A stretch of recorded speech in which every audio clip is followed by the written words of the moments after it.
If you do not have a ranged march yet in 2025, this video might give you a reason to start investing into one, because Gaja and Gonzalo are freaking amazing, guys. If you have not yet considered investing into ranged combat, you absolutely need to, because not only for fighting, but also for events. Because if you are somebody that likes gold heads and you want to win at events like arms training, holy crap, guys, using your ranged combat for events like arms training is insane.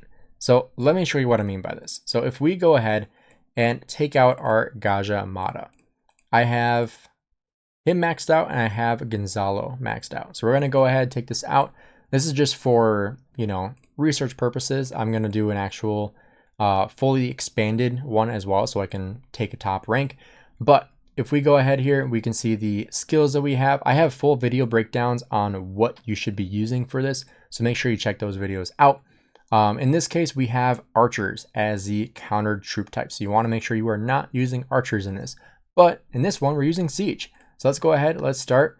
I honestly don't even care which skill I'm activating, because I'm just going to show you guys why this is such a crazy hack. Now, the one thing you want to make sure you're avoiding is hitting barbarians. That can kind of derail you if they end up coming in attacking you. But this is a cheat code, because let me just sit and watch this. Watch what happens here. I'm just going to let this play out. You can see I'm taking pretty much no damage because he's not hitting me. So I'm taking almost nothing in terms of damage, and he's dead.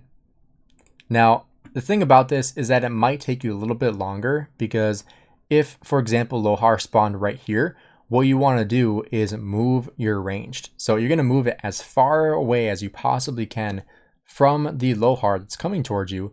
And the nice thing too about Gonzalo is that he is also going to lower their march speed. So this is what I mean about the barbarians. You want to make sure you're not targeting them, especially, because Gonzalo has AoE damage. So you want to be careful about that, so that way barbarians aren't attacking you, because that would kind of make it difficult to rank very well in this event if you're getting hit by barbarians as well. Because, obviously the more health you have left, the better, which is the whole point of this event. This is a great example. You want to make sure you are far away from this. You don't want to attack this yet. This is the biggest downside, is it will take you a little bit longer to finish this event, because you actually have to go set up your tower as far away as you can from the Lohar. And this is with events more than just this. This is also for Kahars. Now, I can actually show you this on my alt account and show you exactly what I mean. So let me just jump over there and I will give you a look at what that looks like. So as we know, especially with Kahars, as they get higher level, they get a lot more difficult. And I have a fully ranged combat account here with my Gainz Pew Pew. And the nice thing, I haven't finished this yet, so this is actually going to be perfect. I don't have any expansions running. This is just Siege, and I actually don't know if I'll be able to beat this, so this will be kind of a good test. So we are going to take out our Siege, and I do need to invest into a tank march, because right now I just use Ethel and YSS. But we're going to go ahead and we are going to summon these, and we are going to go ahead and put together our ranged. So you can do this a little bit faster just by auto attacking, but I'm just going to show you guys what this looks like. So we're going to go ahead, put together our ranged. I want to make sure they are in range of each other, and we're going to choose the healer first. And we are going to just go ahead and attack. So let me just get my Ethel here first. And now we are going to go ahead and attack with our ranged. And this is super nice, because especially on harder levels, you are able to survive a lot easier when you have your range spread out like this, because you're not taking AoE, and you're also able to just consistently take less damage. So it can make a huge difference. One thing as well I like to do is when I swap targets, I want to make sure one is still attacking so they don't lose rage, or so they don't regain their health, because I have had that happen a couple of times where, like, for example, my Ethel dies and then I have all my ranged hitting another march. So like, for example, my Ethel just died. If I wasn't hitting this guy, he might have actually survived it. So let me get my Ethel back out here. And then I'm going to get ready to jump over to this one.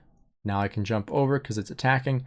And you can see I'm not really taking any damage from this, but all my marches are staying alive. And I'm able to do a lot of damage here because these aren't taking much damage and they're staying alive longer, which allows me to get more skills in, do more damage, and just makes it so much easier to finish these levels. Now again, this will take longer because you have to take the time of letting them reload, but especially on weaker accounts, like this is obviously much weaker than my main account, it makes it super, super nice because you can still progress and get far into the Karak ceremony, or not the Karak ceremony, the trial of Karak, and get a lot more crystals for your KVK. You can even do this with farm accounts with no gear on your range. It just allows you to do more damage without taking more damage. So if you have not tried this out and you have not invested into ranged combat, I highly recommend at least looking into one ranged combat. I can show you a couple of these reports here. This is basically with the farm account, and you can see these reports are just crazy, crazy good in amazing circumstances. So if you ever have an altar fight, if you ever have anything that could use siege, I was using siege on my main account. I'm gonna see if I actually have any reports to show you. It's unfortunate because my mailbox thing was full, so it wasn't really letting me favor anything during Kingsland, but I had one. I think I actually sent a picture of it to Shappy. Let me see if I can find it real quick because this thing was so insane. All right, I just found it, and you can see here, this is insane. This is 7.8 million kill points to 1.3 million kill points. This is crazy. Like 585% trade here. And you can see I still had 281,000 units remaining. And you can also see my other troops on the left side and how they traded. So my Nevsky and Joan finished at 38%. My Zuge and Herman finished at 290, which is great.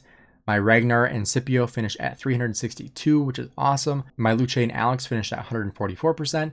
And then my Hugh and Arthur finished at 221%. But then you look at the Gaja and Gonzalo, 585%, 7.8 million kill points is just insane, guys. It's honestly crazy. So again, if you have not considered investing into ranged, maybe this will help convince you, not only for fighting, but also for different events to get higher ranks and get more gold heads and more wins in your kingdom. So if you are interested in getting Gaja, I would recommend it. Gaja and Gonzalo right now is by far the best pairing for Siege. Yes, we might get better options in the future, but having a sustainability commander like Gaja and then an AoE commander like Gonzalo is crazy, crazy good. So let me know what you guys think down below, and I'll see you guys in the next video.